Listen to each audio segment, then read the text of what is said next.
Hello students, कैसे हैं आप? ये आपकी फिफ्थ क्लास की सोशल साइंस की बुक है आवर वर्ल्ड। आज मैं आपको इस बुक का लेसन नंबर 1 पढ़ा रही हूँ, आवर अर्थ। यहाँ आपको अर्थ अपनी स्टोरी सुना रही है कि वो कैसे बनी। Children, do you know about me? I understand you are excited to know about me. Come, I will tell you my story. About 4.6 thousand million years ago, I was like a moving ball of hot air. I shrank in a melting landmass, but further cooling,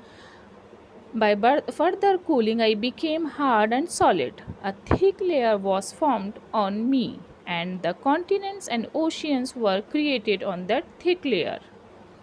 तो बच्चों यहाँ पर अर्थ बता रही है कि 4.6 अरब साल पहले वो एक गर्म गैसेस की बॉल थी। धीरे धीरे ठंडे होने पर वो हार्ड हो गई और उसके ऊपर एक मोटी सी ज़मीन की धरती की लेयर बन गई और उसकी वजह से कॉन्टिनेंट्स और ओशियंस बने। बच्चों, क्या आपको पता है कॉन्टिनेंट्स और ओशियंस क्या होते हैं? कॉन्टिनेंट होता है a big part of earth which consist of many countries is called continent. यानी एक लैंड का एक बहुत बड़ा पार्ट जिसमें बहुत सारे देश होते हैं उसे कॉन्टिनेंट कहते हैं। और ओशियन कहते हैं a very large water body which is divided by continent is called ocean. यानी पानी का एक बहुत बड़ा पार्ट जो जिसको कॉन्टिनेंट्स अलग अलग करते हैं उसको ओशियन कहते हैं। चलिए अब हम आगे पढ़ते हैं। Children, 250 million years ago, all continents were joined together, and a German scientist named this landmass as Pangaea. A vast ocean that surrounded the earth was known as Panthalassa.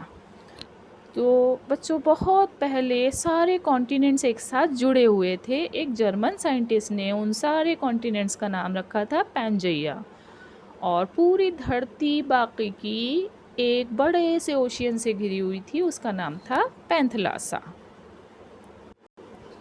I tell you something interesting. Approximate 180 million years ago, Pangaea started moving and broken into the pieces. The part of India that was stuck between Africa, Antarctica, and Australia before 18 million years started moving towards Asia and collided. In this collision, the landmass of Asia started moving upwards. So, in this way, some of my parts became Himalaya mountain.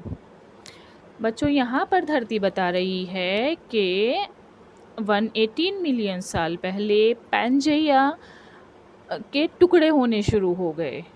The part of India यानी India का वो हिस्सा जो Africa और Antarctica Australia के साथ नीचे की तरफ था, वो धीरे धीरे इंडिया का पार्ट ऊपर एशिया की तरफ बढ़ने लगा और एक ज़ोरदार धक्का लगा और वो दोनों आपस में कोलाइड हो गए और उसी तेज़ धक्के की वजह से इंडिया और एशिया के बीच में लैंड ऊपर उठने लगी, जिसकी वजह से हिमालय पहाड़ बने। एट दैट टाइम सब movements were also in process. South America was moving forward towards west which was far away from Africa, while Australia was moving towards north far away from Antarctica. बच्चों, उसी वक्त कुछ और भी process चल रहा था। साउथ अमेरिका वेस्ट की तरफ जा रही थी और अफ्रीका से दूर जा रहा था। While Australia was moving towards north far from Antarctica, Australia पहले जो अंटार्कटिका से जुड़ा हुआ था वो भी धीरे धीरे नॉर्थ की तरफ बढ़ रहा था और अंटार्कटिका से दूर हो रहा था। Due to this commotion, continental drift took place between north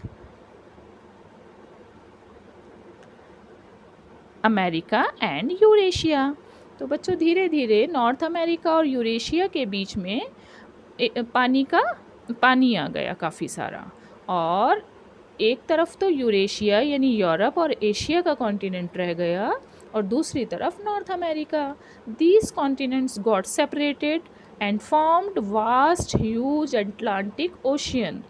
और बच्चों, इन दोनों कॉन्टिनेंट्स के अलग होने से बीच में एक बहुत बड़ा अटलांटिक ओशियन बन गया। These continents are still moving slowly. ये कॉन्टिनेंट्स अब भी धीरे धीरे मूवमेंट कर रहे हैं। This process can be easily understood by the pictures given below in your book. अपनी बुक में नीचे दी गई पिक्चर्स को बहुत ध्यान से देखिए और उसके बाद आप खुद भी इस लेसन को बुक की हेल्प से पढ़ने की कोशिश करिए। Thank you.